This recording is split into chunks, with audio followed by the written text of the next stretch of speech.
Rahmanir-Rahim. Eğer atenem joluk salıngan karşı bolsa-çu deyt. Karşı bolsa joluğun çeçpe, birok jakşı mamile kılıver. Muzika uğuğa bolavu deyt, jok bolboyt.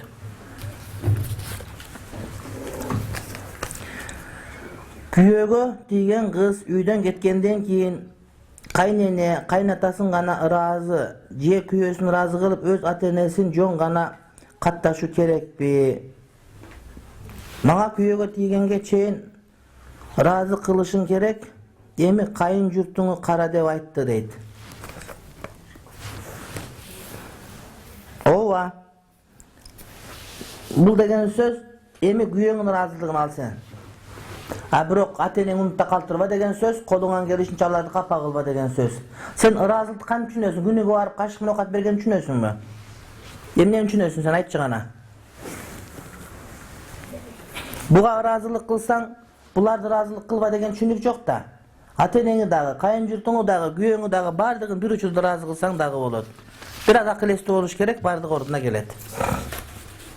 Бейиш эненин таманын алдында деген хадисти тафсирлеп бересизби? Ар бир энелер жөнүндөбү? Динден алыс. Ооба. Колуңан келишинче ыраазылык кыла бер. Мусулман энелердин астында же мусулман эмес энелердин астында хадис бөлгөн эмес. Намаз окугандардын астында намаз окуган деп да бөлгөн эмес. Ошон үчүн амал кыла бер.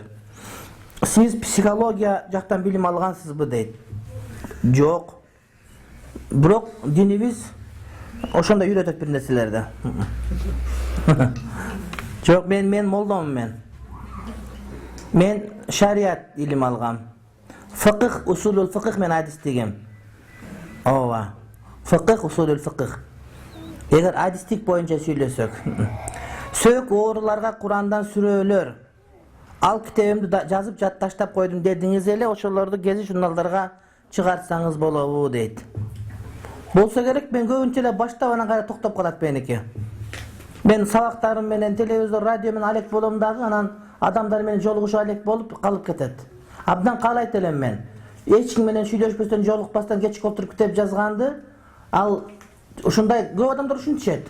Алар көп башка убактысын бөлүшпөйт, китеп алек болот, бир жылда 3-4 китеби чыгып турат. Абдан каалайт элем. Бирок жазылган китептерди ким окуп атат азыр? Адамдар китеп эмес, гезит окуп калган. Ошондуктан адамдар көрүп аткан телевизордон, окуп аткан жанагы жеңил-желпи гезиттерден, анан сабак, лекция аралап, мечит, хутба, жума деп ошого аракет кылып жүрөм. Балким китеп жазсам, китебим эч ким окубашы мүмкүн. Канча китеп жазып окулбай турат. Ошон үчүн китеп жазбасам дагы ушинтип адамдарга сабак айтып турсам, ошону окуп турса, ошол пайда. Китеп жазгандан максат эмне? Сабак айткандан максат эмне? Адамдарга маалымат жетип калса деген гана сөз болот.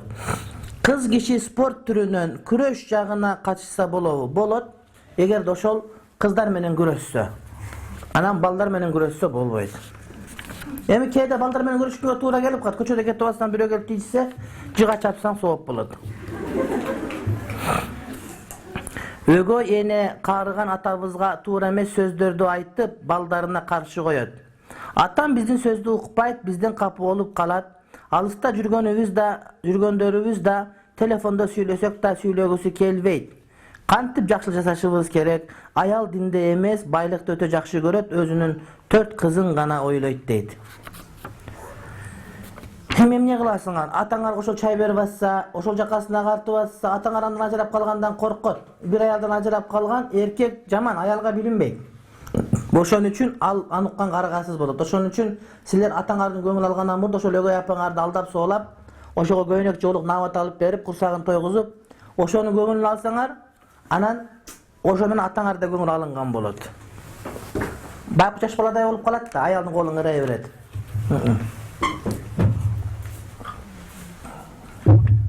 2-3 аял алам дегенге кандай карайсыз дейт. Ушундай хадистер барбы? Садаган кетейин, Куран бар, Куран. Аят бар бул нерсеге. Эми колунан келсе алсын. Анан колунан келбесе албай эле койсун. Кээ бир адамдар бар, биринчи аялым келип коркуп эле талак берип жибердим дейт. Андайлар албаш керек. Биринчи аялы барлар, биринчи аялдан корко турган болсо, жептей албай турган болсо, анда булар жөн жүрсүн. Ошо бир аялдын маңдайын сылап чачын тарап берсин. Başka iş kılbasın bol.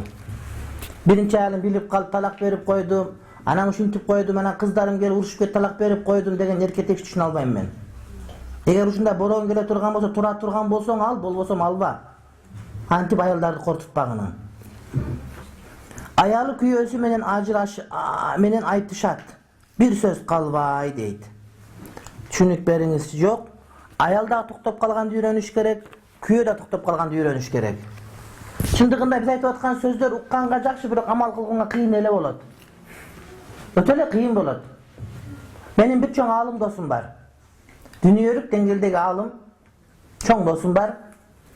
Baylanışıp turam aytat. Men ata-eneme hiç kapa kılbaganga hareket kılam deydi. Alargadan belek peçkek bölem deydi. Anan menin inim deydi, kıyal çorturak deydi. Süйлösele munda çelip jiberet süylögöndü deydi. Anan bir gün apam menen süylössem, apam maňa aytyp turup, sen terses çalıp turçu, belki üköňe karabay. Anan sen uşul sana da çalgandan korkum, sen daga çelip jibere dep korkkom men dep apam maňa aýtdy. Apam jön aýtyp koýdy boluş gerek deydi.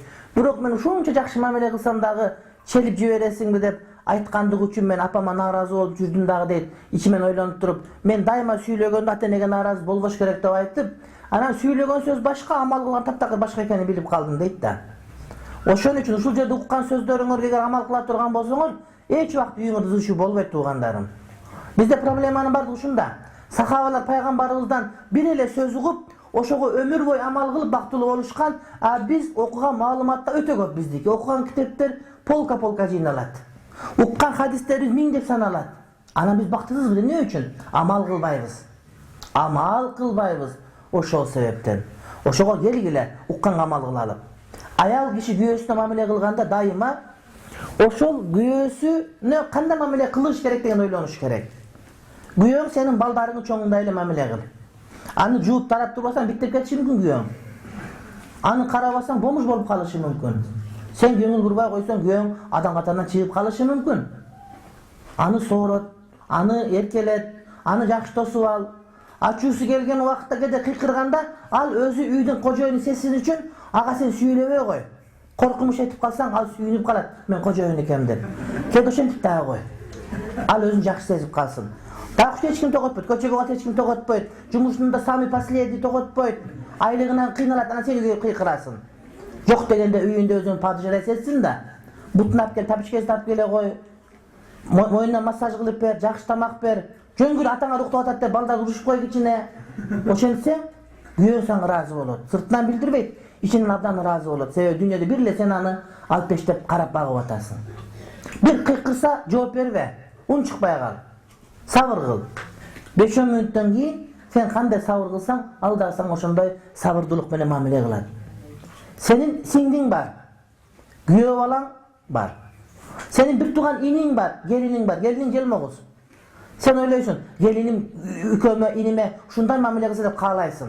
Sen oşonu kanday kalasaň, oşonday mamileni güýöňe kılsat, güýöňün andan dagı jakşyrak mamileni kütösün sözsüz türde. Oşon esiňden çygarba. Şart emes güýön saňa razı bolgondygyň açyk aýtlyşy. Al üýge geçinde gelip ataby, demek oşoga razı bolup atat degen söz. Anyň göňüni tapgan hareket kıl. Sen aýalsın. Sen andan akylesин köp emes, birok aýlap algandan köpürök seniki 40 ýaşa juk bolat.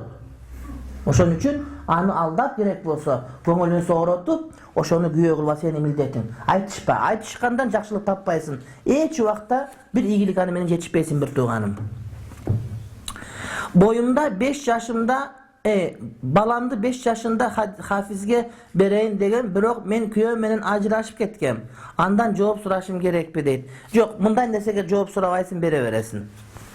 Al andan akıl surasaň, ajraşyp aýaly menen balasyny bir jerge taşlap koygan biröөнөн jakşı sözdele çykpaýt. Azır başka biröge turmuşga çyksam, sizge küýöm menen kelip suraşym gerekpi deyt. Jok, maňa gelip şart emes. Oşo hafizge bere ber. Maňa güýöň alyp gelip ýaglasyn baka. Hudaý saktasın güýöň menen gelgenden. Baka talak maselesi menen gana gelişet. Owa, şonuň üçin Hudaý saktasın. Toyga çyksaň bar toyuňy jep berem. Birok baka gelbe. Balam 5 maal namaz okuyt. Kiçine sakalı var. Sizge gaýryp jatkandygymyň sebebi Военный kafedrasyndagy mugallimleri Ustafga toora gelbeyt. Alıp koy sakalyňdy dep jatışat. Udalaş eki okuw jaýdy okuyt. Военный кафедрасын 2 жыл окуйт. 2 жыл чала турбайсыңбы десек макул болбой жатат, окуу жайдан чыгып калганча дейт. Жок, алсын сакалын. Кафедрасын бүтүрсүн, кайра кое берсин. Кафедрасы жок болуп, военный билет жок болуп, көп нерсени аксап калат. Депутат боло албай калышы мүмкүн, министр боло албай калышы мүмкүн. А мен балаңыздын министр болгонун каалайт элем. Намаз окуган мусулман бир министр болгон болсо, коррупцияга жол тосот эле, бул жакшылык кылат эле. Мен балаңыздын падыша болгонун каалайт элем. Ошон үчүн жок, анын сакалын алып окусун, кайра койсо болот. Жиндердин мусулман капыры болот. Алар дагы бейиш тозокко барабы? Ооба. Ооба, жана дагы ооба. Ассаламу алейкум. Кече куптан намазында ооруп, башымды ылдый кылсам жүрөгүм кысылып, кусуп жиберчүдөй боло бердим. Бул абалдан өткөндөн кийин окуйун десем уктап калдым. Калчууданмын. Анан олтуруп алып башымды кыймылдатпай окудум. Бул намаз өтөбү дейт. Жок. Эгерде башыңызды кыймылдатпай калсаңыз, анда намаз өтпөй калат. Жок дегенде башыңыз кыймылдап туруш керек. Бул убакта сиз намаз окубайсыз, качан жакшы болгондо окуйсуз. Себеби жок дегенде ишарат болуш керек. Анан башта кыймылдабай калса, анда бул убакта кыйын болуп калат. Кудай таалам шифа берсин. Айгүл эжекеге шифа берсин, кош бойлуу экен. Азыр абал оор абалда дейт. Кудай таалам шифа ажил берсин. Ошондой эле бардык боюнда бар эже карындаштарын, төрөттөрүн Кудайым жеңил кылсын.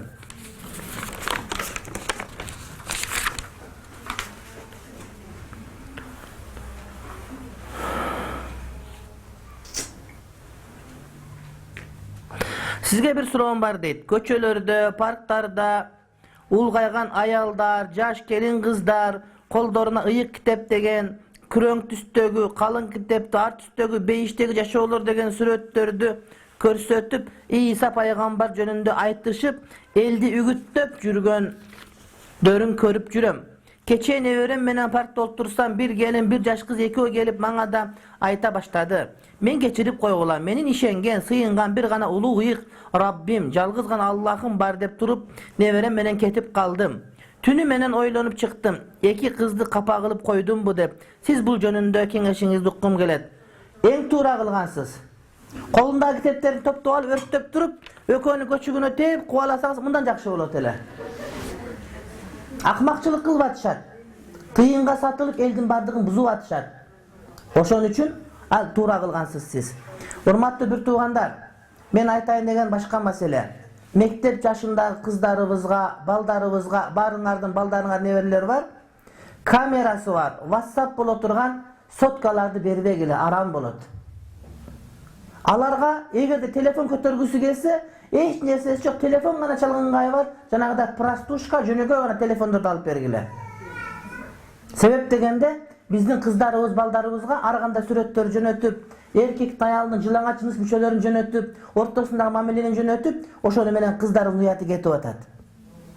Арам бул маселе. Муну бүгүн да айтабыз телевизордон. Ошону жазып алып туруп, камера менен аркылуу, телефон аркылуу бүтүндөй Кыргызстанга таратабыз. Ушундай иш жүргүзүш керек биздики. Мындай болбойт, урматтуу бир тууганым. Сотка маселесинде өтө жөнөкөй сотканы бергиле, телефон менен байланышсын. Интернетке кире албай турган болсун. Мектепи бүткөндөн кийин, чоң адам болгондон кийин андакы элеси кирип калып өзү эле жолобой калат. Бирок жаш балдарга аны бербегиле. Антип көптүрбөгүлө. Кийин жаткан бөлмөсүнө компьютер коюп берип, интернет киргизип бергиле дагы, терезесин жаап койгонуңар, эшигин жаап койгонуңар, ичин култап алганы бул дагы арам. Чоң алымдардын бири айтат: адам компьютер менен жалгыз калса, шайтан сөз шериги болот деп. Ошон үчүн залга коюп бергиле. Силердин көз алдыңарда гана пайдалансын компьютер менен интернетте. Жалгыз өзү бөлмөгө кирип бекинип кармай турган болсо, же жанагыда телефондорду көтөрө турган болсо, Facebook'a жана башка нерсеге кире турган болсо, бул арам кылып атасыз сиз. Балаңызды өзүңүз бузуп атасыз, эртең ошонун жамандыгын көрсөңүз, анда өзүңүзгө гана каргыш айттыңыз. Ошон үчүн барып, мына кыздардын лицейинде, түрктөрдүн себат лицейлеринде кыздарга телефон беришпейт экен, жөнөкөй телефонду гана көтөрсө болот деп мыйзам чыгарышыптыр. Эң жакшы мыйзам. Ушул бардык медреседе болуш керек, бардык школдо болуш керек. Ушуну айткыла дегиле. Мына эртең дагы ушуну чыгарабыз, чыгарган убакта ошону телефон менен башка бир жеткиргиле. Себеп дегенде мектепте отурган балдар кыздарга, жанында отургандарга уят сүрөттөр жөнөтүп, кыздар жаман көрөт, бирок ичинен сүйүнүп, үйүнө барып кайта-кайта көрүп, Anан ошол нерсени теманы козгогондон уя албай калып, анан тез эле кыздарыбыз аял болуп калып атышат тез эле. Мектептин ичинде. Ошон үчүн келгиле ушуга маселе коелук. Кыргызстан боюнча ушуну таралталык, жайылталык болбойт. Pepsi Cola içmesin деп бир айттык элек мындан жарым жыл мурда. Ошону Насатбек жайылтты эле, азыр өзгөн шаарында бир дагы Pepsi Cola өтпөйт экен. Силер молдолор кылган ушул деп Pepsi'ле саткан банкрот болуп, магазиндерде калбай калыптыр дагы, складтарда турат дейт.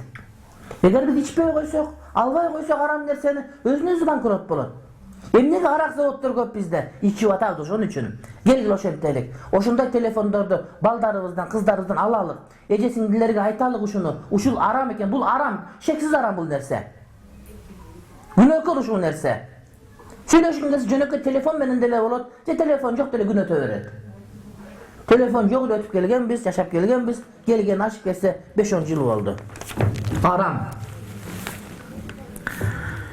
Менин бир туугандарым Орусияда жакында бир иним үйлөндү. Аялы кара тизмеде болуп калып, азыр эки жакта. Экөө бирге болсун, Аллах жол жашап, өтүп эки дүйнөлөр бактылуу болсун деп жамаат менен дуа кылып коюңуздар дейт. Кудай таалам тилеген тилектериңиздин баардыгын кабыл кылсын.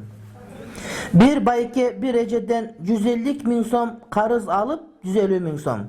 6 айдан кийин төлөп берди. Ал эже, сен карызды кеч төлөдүң, эми 150 миң сом пайыз төлөйсүн деп жатат дейт. Эмне кылыш керек? Жок, бербеш керек. Ошо карызын алды, болду, карызына соогун алды. Алай куунун айылдарында диний эч кандай таалимдер болбойт экен. Чоң аталар жума күнү мечитке намаз окуп түштөн кийин ичип алышат экен. Ошол жактарга да илимди жайылтууга болобу дейт. Ооба, биздин муфти Алай кара кулжалык ошол жакка даават кыл деп айтабыз. Мен ушул катты муфтиге берип жиберем. Азыркы учурда көпчүлүк адамдар динди дааватка чыгуу аркылуу жайып жатат. 3 күн, 40 күн же 4 ай кылып башка жактарга чыгып жатышат. Буга кандай карайсыз?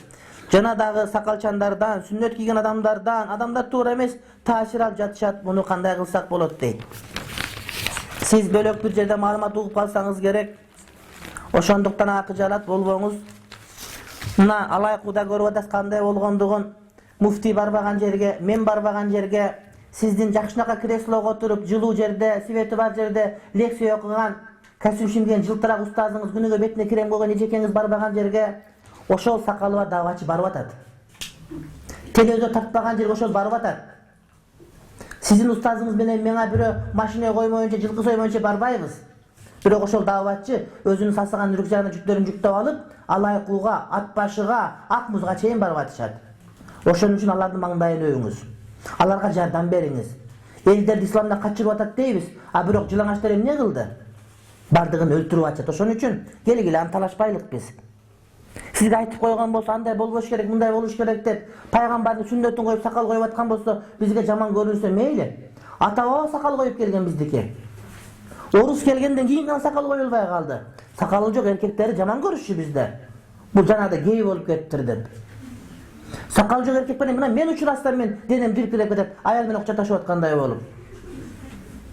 Кадимкидей жийирткенем, кадимкидей. Кучаташып учурашканда бетин тийип жылмакай болуп өпкүң келип кетет. Астагфирулла дейсиң, көзүңү жумуп эркек баялып учурашасың. Кандай болбойт? Дагы эмне керек бизге?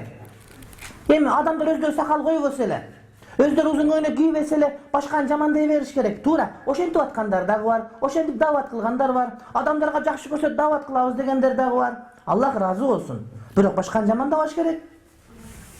Не дедиңер туугандар? Келгиле ушинтелик. Башка бирөөгө жакшылык кыла албасак дагы жамандык кылбай эле коелучу. Жамандабай эле коелучу. Мен билем, кимдер жамандайт. Бизде ушундай. Жамаат жамаатка жакпайт, жамаат жамаатты жамандайт. Жаманда каяка барабыз? Канчага чейин барабыз? Адамдардын бардыгы эле Бишкекте эмес да. Адамдардын бардыгы чөнтөк акчасы бар, бай эмес да. Адамдын бардыгы эле туфли кийип турган акчасы жок да.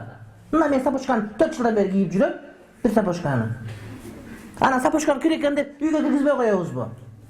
Бир сабак бербей коебузбу? Же биздин сабакка туруп костюм кийип келиш керекпи? Менде костюм деген өзү жок, менде чапандар эле бар.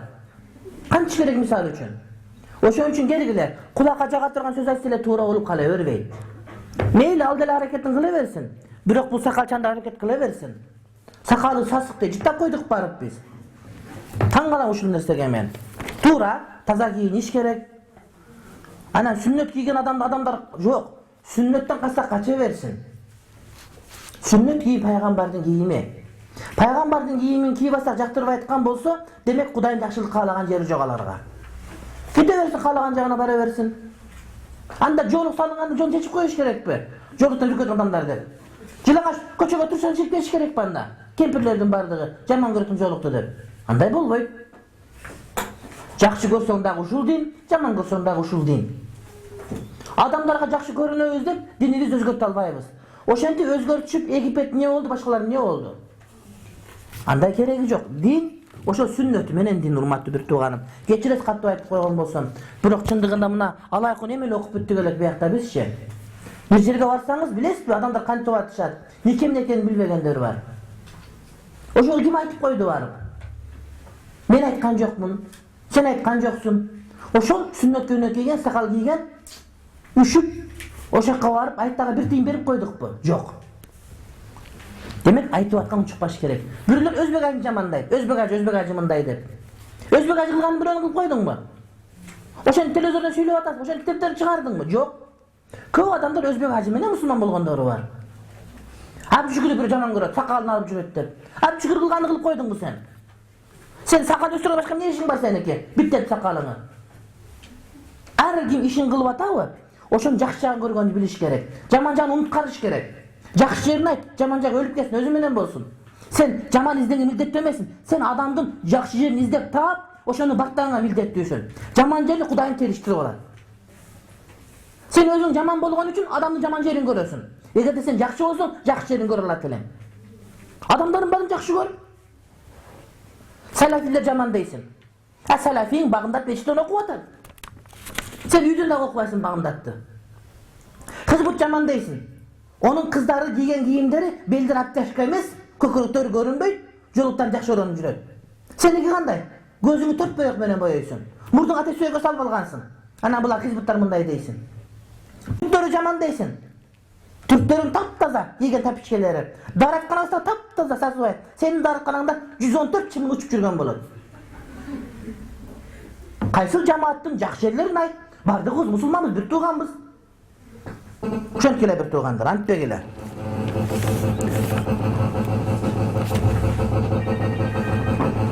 Telefonda öçürsün tabii men janındagını. Musulmançılıkta 3 jolu jolugup, birincisinde körüşüp, tanışıp, ikincisinde çeçim kılıp, üçüncüsünde nikah söz kıyış kerekpi? Anday bolsa al insandın kanday adam ekenin bilbey turmuş kuru kıyın emespi? Namaz okuyup degen menen ar türlü insanlar bar go deydi.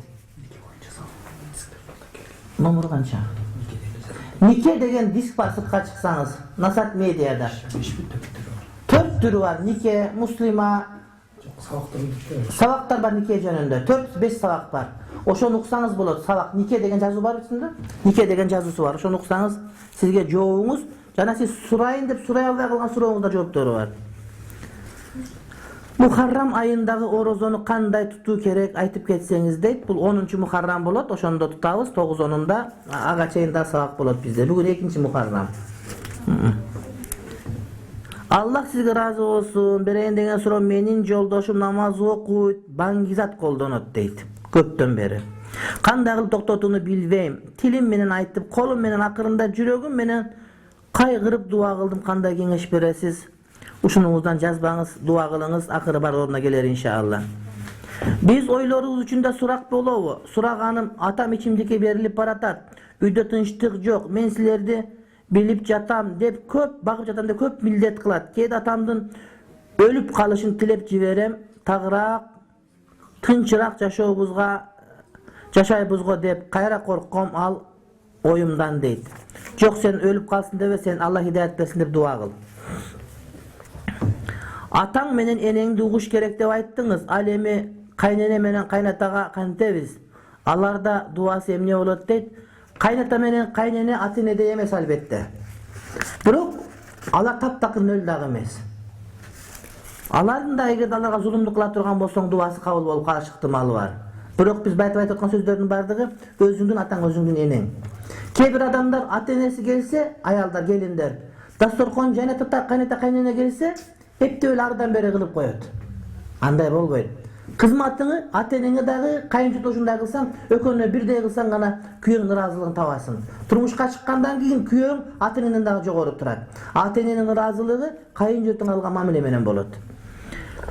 Kaynejemdin kүйөөsü. Kaynenesi ekөө evangeliyaga kirip ketişken. Huda saktasın. Köyüsü kayra İslamga kelsem dep oylanyp jatyptır. Uşul suroo menen dagı aram tamak berse da akıl kep surayın dedim elem üyde eki jaat bolup jatabız. Eger rusat bolsa başka işlerdi ayttık. Sizin vaktinizni alva. Menden kese keçirini surayım. Geliniz joluğunuz. Tok ilabağınız gelgende. Menin apam köz açık 15 yıldan beri oşonusunu taştabayt. Oşonu kanday kılsak bolot, okutal desek bolboyt. Atam namaz okut, apamdın tarabın alaveret, uşuğa kanday sunuş beri alas deyt. Dua kıl, jana dagı dua kıl, barыбыз dua kılabız. Kүйöm ekөөбүз ЗАГСка олтуралы desem kүйöm makулдугун бербей жатат. Кудай астынан экөөбүз бат эмне кылсам болот? Күйөөмдүн айткандары туурабы? Туура Кудай астынан нике, бирок жанагыдай нике күбөлүк дагы мааниге ээ болот. Bir gün bolsa, bir gün köyüňiz ölüp kalsa, anan ortamda dünya agakattalып kalgan bolsa, anan biröler gelip çık deyip turgan bolsa, men ayalım deseniz kana dokument deyt. Anda Kuday astından dep üydün dokumentini örttöbersin, aparıp kızıl kitepleri koşup antpeyt, çimbi? Oşon üçün oşonda ile manige kagaz bolot. Je pasportunu örttöbersin. Ata Ahmet eken ans dile bilebez de pasport ne geregi var? Örtte uçuruversin, o skölge apar samolet kılıp. Blok bir jak varsan pasport gerek. Oşo siyaqtı bir jakka barsan nike gübölük gerek bolot. Anı kantip bilesin. Acıga barsan oşonu kalay senden. Kana nike gübölüğün dep. Halal emes kalbasany kesken bıçak menen juup tazalap kayra oşol bıçak koldonsa bolot. Bıçaktı jerge sayıp jüberes, toprak menen je kül menen sürseňiz taza bolot. Közgө tatuaj koysa bolboyt. Naskiydin sırtına mas tarsa bolobu, juka naskiga bolboyt. Egerde giy siyaktı kalın naski olgan bolsa anda bolot. Men atamdın kargışına kalgamın, kanday kılsam Allah meni keçiret, iylap dua kıl, tögül çaçıl, oşunda Kudayım geçiret. İstiğfar ayt. Menin ayalım. Kim bu suronu kim berip atat buyakta? Bizde lesbiyankalar barım, niye? Menin ayalım köp ısrap kılat deyt. Israp tural biraz bayan kılıp beriňizçi deyt. Demek iniler beri verişken uksun dep biröönü. Allah razı olsun. Israp kılbaş gerek. Men Arabiyada bir dostum var, koğun satat ele. 10 yıl koğun satıp takır jarıvadı. Anan ajyraşyp ketip başka ayla üylöndü. 2 yılda üy satıp aldı. Ana men aytdım, "Ey sen kantip ayıp kettin üy alıp aldın? Bu ömür boyu koğun satasın" dedim. Togolok koğun, uzun koğun, süýrü koğun. Ana gede daruz koşup koyot. Desem, görse birinci ayalın berekesiz eken deydi. Ekinci ayalın berekeli eken deydi. Kantip bağımdadın desem ayaldım bar uşunda jüre veripin, ekinci ayalga üylengönümde bildim deydi. Ayalım tamak düydünce sayt deydi. Birinci ayalım deydi, abet dayım bazardan ap gelişçübüz deydi. Dayar satıp gelçimin deydi. Anan tamak içkenden keyin aşıp kalgan ovkattardın bardığın dastorkon men adına razı oy, orap turup musurga salçı ile, bul ayalım tamak aşıp kalsa kayra top deydi. Oşonu kayra jılıtıp beret bizge deydi. Neme kılbastan. Anam deydi tamakты deydi, ılayak jasayt deydi. Onun ayalım tamak jasap koyatile deydi, 3 gün geçen kazan boşa oy töre öğretile deydi. Bul keregince jasayt eken deydi. Anam baldarın barını üyretti, murda ayalın baldarını özünün baldarına dağı deydi. Emne deydi, tamaktan murdağı da o tamaktan keyinki dua deydi. Oşol ayaldın berekesi menen ısrapkerçiligi jok bolgondugu menen 2 yılda üy aldım deydi. 10 yılda albagan üydü deydi. Oşon üçün urmatly bir tuğandar, erkektin rızkısının gelen boluğusu sizlerдің kolуңарда. Albay kuş taap kelet. Taap kelgen ettim bardığın bir günde sal 5 mınaklı jеп albastan, oşon ekonomdop, akırındap kılsaňar bardyk orduna kelet. Tartipke salış gerek. Tamakты ılayagına jasa kılış gerek. Katırı ırgıtbaş gerek. Nan üyde jasagaňyňyz jakşyraak bolot. Aytor, ayal kişi ısraptan alыс bolsa, güýön tapkanına bereke beret. Bolboso günüge gümüş, ayın altın taap atsa dele ayal ısrap kılgan bolsa, anda üyde bereke bolboýt. Taravih namazda 8 reket okusam bolobu, jalgız oku 8 reket okuyup okkan. Jok taravih 20 reket. Birok wagtyňyz jok bolsa çarçap kalsaňyz, anda 18, 16, 14, 12, 10, 8, 6, jok degen 2 reket okusaňyz dagı makul. Birok sünneti 20 reket. Siz ança-munça başka cemaatların sözünü ugup alypsız da kişineçe. İçinde bölökçülük cemaatlardыкyn. Намаз окуп жаткан учурда күлүп жиберип киндик кыймылдап кетсе даарат бузулат. Ооба. Киндик кыймылдап кетсе даарат дагы бузулат, намаз дагы бузулат. Кайсыл эне аркылуу жакшылыкка төрөгөнбү же бакканбы дейт. Баккан албетте соо болот, бирок төрөгөн дагы сооптон куру калбайт. Сен төрөй элек болсоң керек менимче. Бир төрөгөндөн кийин билесиң, төрөгөн канчалык оңой эмес экендигин. Сага төрөш эмне, ушу кусуп койгону да ойлоп атасыңбы? Жок, адам өлүп барып бери келет. Ошон үчүн төрөгөн эненин дагы бакпаса дагы укугу бар. Менин апам көп жыл мурун атам менен ажырашып кетти эле, сот аркылуу эле. Атам талак берген эмес. Апамдын дагы талак алганга мүмкүнчүлүгү жок, анткени атам каякта экенин билбейт, ошондон экинчи никеси харам болуп калбайбы дейт. Эгер сотко барганда талак бербестен туруп, бирок сотко өзү макул болуп ажырашканга кол койсо, ошол талакка эсеп болот бир тууганым. Демек апаңа никеси туура болот. Анан атаң келбестен өзү нааразы болуп, бирок сот эле ажыраштырып койгон болсо, анда талагы жок болот. Бирок Кыргызстандын шартында атамын дайын жок деген туура эмес. Айылы бар, журту бар, эли бар, кошунасы бар, таап алса болот аны. Биз Кыргызстан 5 миллионбуз. Жакшылап сурасак, ошо отургандын баардыгы бири-бирине тууган чыгасың. Аялдардын жума намазды мечитке барып окуганы жакшыбы же үйдөн пешин намазды окуган жакшы? Үйдө окуган жакшыраак пешин намазды. Жумага барбагыла. Теле жумага чамынып барган аялдар көп көрөм мен. Жумага барчубуз, анан жума деп. Жок.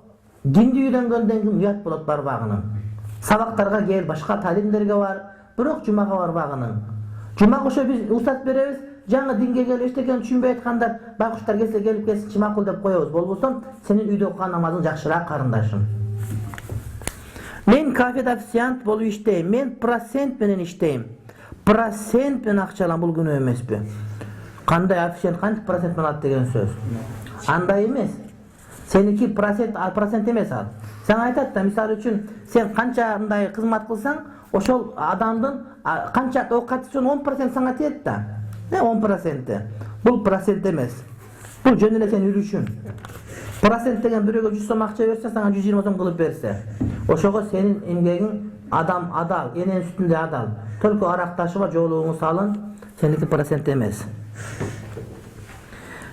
Хижап кийип, намаз окуп туруп, жолукпай эле телефон аркылуу кыз жигит болуп сүйлөшсө болобу? Кыз жигит деген неме бар, диск келдиби? Муслима деген диск бар сыртта. Ошону жатта сен. 3-4 сыйра окусаң, ошондо түшүнүп аласың. Муслима деген диск бар. Эжем бир аялга төлгө аштырып барып жатат. Акырын катуу айтсам да түшүнбөй жатат. Күнөөгө барып жатасыз десем, сен күнөө кылып жаттың беле? Күнөө кылсам өзүм кылып жатам дейт. Эмне кылсам болот? Көрүп туруп унчукпай койсом мен да күнөөгө батаммы? Жок, сен ага күнөөгө батасың деп айтпа, сен ага намаз окуганды үйрөт. Эже Кудайды таан намаз оку, охо, жолуң ачылат деп мактай берсең Кудайды, намаз окуп калса, анан ошондо ал өзү андан калып калат. Намаз окубаган бирөөгө аны айтып эмне кыласың?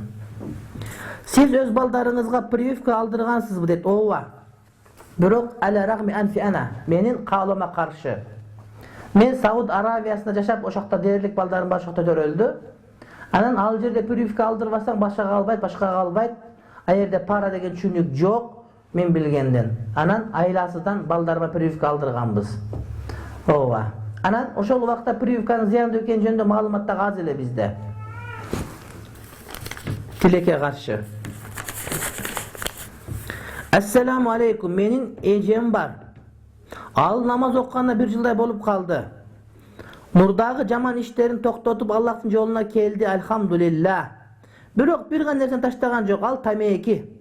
Эмнеге ал нерсе жүрөгүнөн кетпей экенин билбейм, өзү жакшы билет бул нерсе жаман экенин, бирок негеде таштай албай жатат. Эмне кылсак болот дейт. Өлтүрүп ал эжеңерди бир жолу. Барын таштаган болсо тамеки акырын ташталат иншалла. Намазды көбүрөөк окуй берсин, барып бардык ордуна келет. Когурша бербегиле.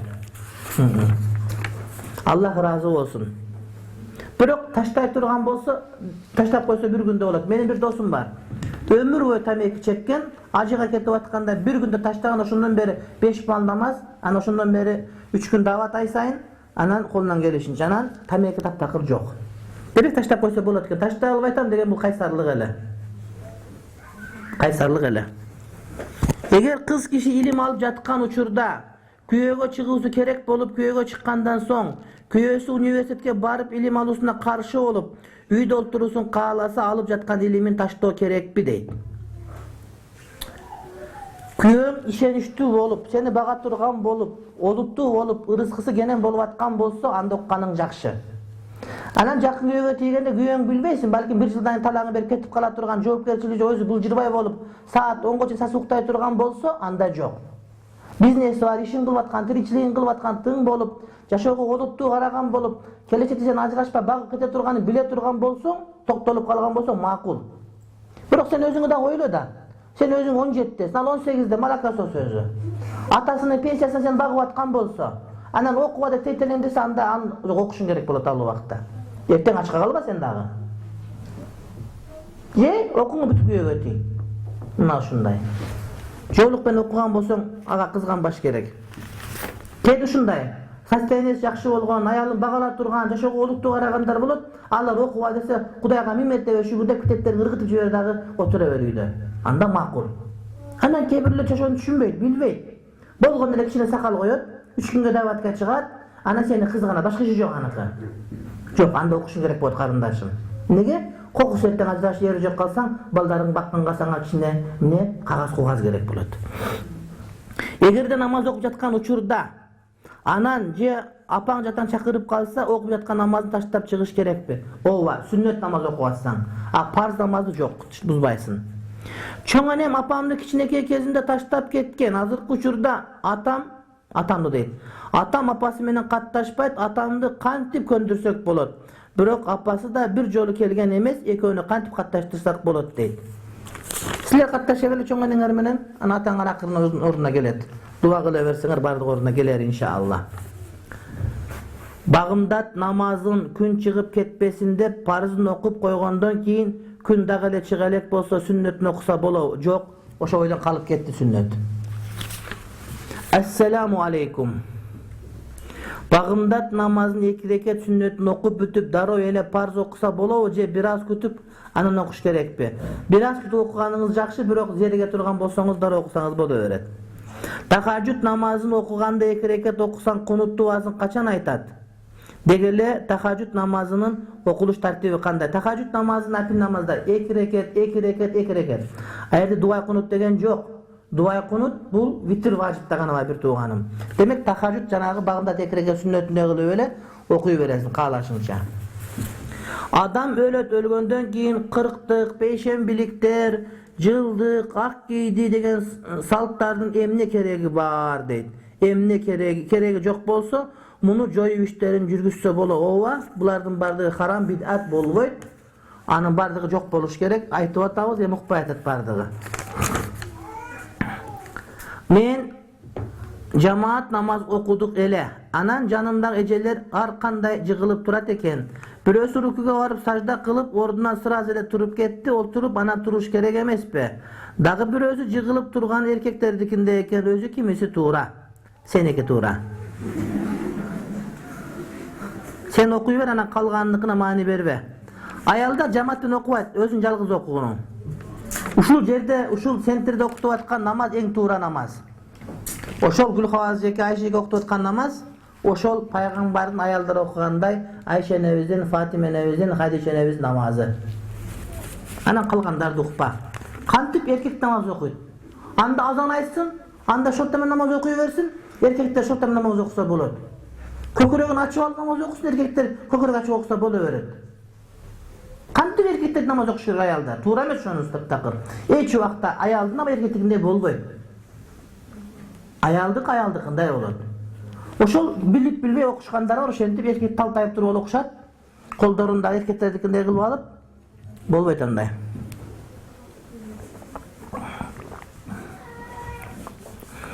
Гусул даарат алып бүткөн соң бүт бардык бармактарыма эмес, бир гана 2 колум 2 баш бармагыма лак койдум элем, анан кайра гусул кылбай эле лак төчүрүп, жөнөкөй намазга даарат алганда даарат менен намаз окуп жатам. Бул жарайбы? Ооба, жарайт. Жарайт. Гусул алганда тырмак лак болуп калса, бүткөндөн кийин лак төчүрүп туруп, тырмактын ордун жууп койсоңуз, гусулуңуз толук болуп кала берет. Ata baldары кичинекей эндиле эч бир себеп айтпай эле таштап кетип 8 жылдай эч бир катташып сураган жок. Балдары чоңойгондо көчөдөн эле жолугушуп калышкан. Бул атага балдар кандай мамиле кылууга милдеттүү эле дейт. Жакшы мамиле кыла берсин колунан келишинче. Итке деле жакшы мамиле кыласыз го. Келип калса тамак куюп бересиз. Мен толук 5 мал намаз үйрөнгүчө нафил жана тахажжуд намаздарын окуп турсам дуаларым кабыл болобу? Садаган кетейин, сен ошол нафил менен тахажжуддун ордуна сен ошол 5 мал намазын окуй бер. Эгер аял ажырашкандан кийин боюнан түшкөнү 1 жарым ай болгон болсо, башка бирөөгө турмушка чыкса боло береби дейт. Ошол боюндагы баласы адамдын жебетеси кирип калган болсо болот. Анан боюндагы баласы мисалы үчүн 2 жумалык болсо түшүп калган болсо анда болбойт. Ооба. Боюндагы баласына түшкөн баласы колу буту билинип калып, адам кейпине кирип калган, сөлөкөт келип калган болсо, анда боюна түшкөн эмеш катымга чыга берет. Болбосо айып түш керек. Менин эжемдин мага бир өтүнүчү бар экен. Ал менин Куран окуп жатканымды көрүп, менин жумушумдагы башкаруучусуна Куран окууну үйрөтүүмдү суранды. Мен баш тарта албадым, бирок өзүмдүн махрамым деле жакшы чыкпайт, махражым эмне кылсам дагы туура болот. Билгениңи үйрөтө бер, билгениңе жооп бересиң. Эже ушака чейин үйрөттүм, эми калганын башкалардан тууралап ал десең жакшы болот. Мен деле алым эмесмин, бардыгын биле бербейм, бирок билгенимди айтып берем адамдарга. Мага ошогон деле жок болуп атпайды айта берем. Анан бир күнү бир чоң алымдар келип калса, микрофондорун баары бошобой калса, анда беймарал үйдө отуруп, тоок карап, бак карап, бал карап ушинтип жүрө беребиз. Бирок ошого чейин үйрөтө беришибиз керек, ушундай эмеспи? Эртең Абу Ханифа, Шафи тирилип келип калса, ошолор сабак берет, биз анда оозубузду ачып элекебиз, ошолорду угуп тамшанып отура беребиз. Бирок ага чейин эмне кылабыз? Окута беребиз, өзүбүз колубуздан келген билимибизди. Элдерге пайдалуу болуш керек да. Мен убактымды илим алууга короткум келет. Экөөнү тең чогуу алып кетүү керекпи? Же илим алууда башкалар жардам сураса, мен экзаменге даярданам деп койсо болобу? Ооба. Сиз өзүңүз экзаменге даярданыңыз, анан аларга экзаменге даярдап жүрүп, окутуп жүрүп, өзүңүз кулап калбашыңыз керек. Биринчи өзүңүз ишиңизди бүтүрүңүз бул учурда.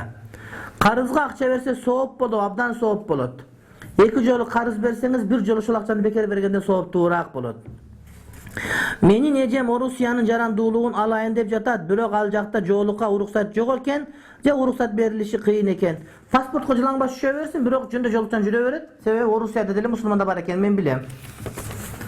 Менин курбу кызым 5 мал намаз окуучу, бирок жайында чачын химиялык боёкко боёгондугу үчүн менин гусулум өтпөйт. Чачымдын боёгун биротоло кетиргенден кийин атайын жолдор бар экен, чачтан химия боёп кетирген. Намаз окуйм деп жатат, бирок намаздарынын казалар көбөйүп баратат. Бул үчүн эмне кылуу керек? Чачынын боёгун кетиргенче, жок, намаз окуй берсин колунан келишинче, Кудайым кабыл кылат, боёгун тезирээк кетирсин, бирок аны күтпөй гусулдан намаз окуй берсин. Себеби чач боёсо химия менен күйгүзүп койгондон гусул өтө берет тууганым. Химиялык боёк менен краскалап койсо, кээ бир алымдардын пикиринде гусул өтпөйт, кээ бирлер өтөт деп айтышат. Ошондуктан бул боёгун өчүргөнгө чейин дагы окуй берсин намазды. Тахажжуд намазын окуганда сөзсүз эле тахажжуд дуасын окуш керекпи? Мен ал дуасыз эле жок, тахажжуд дуасы деген жок. Дуасы ушул колуңан эмне келсе дуа кыла бересиң. Жоголуп кеткен патиңеңди боозунан бери сурай бересиң, ошол дуа болот тахажжудтуку. Намаздарды көз жумуп окуса болот, ачык окуганда кээде алаксып кетем. Эгер алаксып кетсең, ооба, көз жумуп окусаң болот. Чачты краскага боёсо болобу? Эгер уруксат болсо, кайсы түстөргө уруксат? Сары, кызылга болобу дейт. Карага боёгон макру, анан калганга боёсо болот, боёк болсо, бирок краска болсо болбой калат. Демек хынага боёсоң болот, анан жанагыда химиялык краскага болбойт деп баягы айттык. Биздин баш кошконубузга 12 жыл болду. Балабыз жок, дуа кылып турсаңыз, дуа берип койсоңуздар дейт. Кудай Таалам уулдуу кылсын, кыздуу кылсын. Бардыгы элдин жердин дин кызматына болгон Кудайым насип кылсын. Мен 14 жашымда намаз окуп баштагам. Бирок ал учурда хайыз көрбөгөм. 15 жаштан өткөндөн кийин хайыз көрдүм. Ошондо мен 9 жыл 9 Ошондо мен 9 жаш баштап намаз казасы болуп ташым зарылбы? Жок, сен казаң жок сенеки. Эгер айыз көргөн эмес болсоң, 14 жашта окусаң, анда жок сенеки. Senin kaza namazın yok bir tuğanım. Kudayım kabul kılsın. Eğer de ayız kaçan gelip başlasa şundan başta balagatqa jetet. Eğer takır gelbese 15 yaştan başta balagatqa jetet. Senek 15 yaşta geliptir demek senin ayızın nime karızın yok, kazan yok. Namazın var öz uğrunda okulgan Kudayım kut kılsın. Allah sizge razı olsun. Men bir manili suroğum menen 10-15 minut kayrılsam bolo 4 aydan beri joluk albay jürem deyt. Batma deyt. Siz daha geliniz. Birok siz de ilavаңыз. Sözünüzü kıska ayttınız. Anan bana jomoq ayt ugat kedip süyley berbegile. Mende işlerim köp. Owa kepirle toktata albaysın, tolko süyleyt. Anan kede ilat dagı beret. Anan özün maktayt. Jok. Suroğun taqattar jerini ayt. Anan oşogo jarasha жооп bolot. Makul bu karındaşım, tuğanım.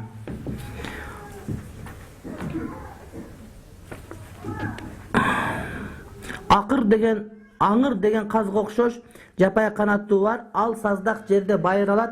Ошонун эти кыргыздар жебейт. Акырдын эти адалбы, жарамбы? Жок десе боло берет. Кыргыздар жебесе эле эмне? Кыргыздар шарият эмес да. Benim sizge suroğum var. 10 yaştagı bala mektepten saat 14:00'den keyin sizden sabak alsa bolobu? Kur'an iliminde kaysıl jerge kayrılsak bolot deyt. Jok, men jaş balalarga sabak bere albayım. Siz mekteplerge, medreselerge kayrılıp görüңүz, janan muftiyattan medrese bölümüne kayrılsang da aytıp beret sizge. Kızımdı kaysı medresege okutkanga sunuş kılasız, öjenç klasda okut. Bunu da ошол жерге барып сураңыз. Ошол жерде Hakim деген ustaz var, medreseler oku bölüm başçısı. Gelecekte medrese açıp fıkıh ilimine sabak bergenge sizin oyunuz var mı? Siz bu medreseni açtınız mı? Aç elekmin. Açkan hareket kılıp jürem, dua kılgıla, duaňar kabul bolsun. Sizin bir leksiyaňızdan okudum elem. Bagımdat namazından, jana asır namazından keyin Ayatül Kürsi okulat.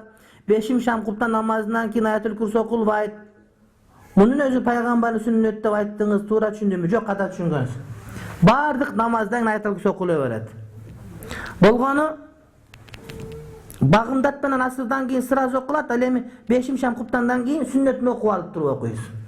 Oşol ele. Yürekte öýgön maselem bar. Balamdın jana kızımdın oku kiteplerinin betinde adamdın süretleri tartılgan, matrasların betinde mamalak süretleri bar, albomlarda köp murda düşkön. Men bir bölmölüde jaşayım. 18 kvadrat metr. Bu süretlerim stenkada tagılıp turçu. Birok oşolordu hazır jıynap koydum. Uşul közler menin ibadatlarıma zalakas tv deyt. Üde statuyalar jok deyt. Albomga salıp koysanız ziyan tv tagılıp turgan olsa ziyan tv erele. Anan igrushkalar eşteke bolboyt. Divandagı süretler eşteke bolboyt, janagıda mamalakların süretleri. Çınıgı süretler gana ilim tursa perişte girбейт.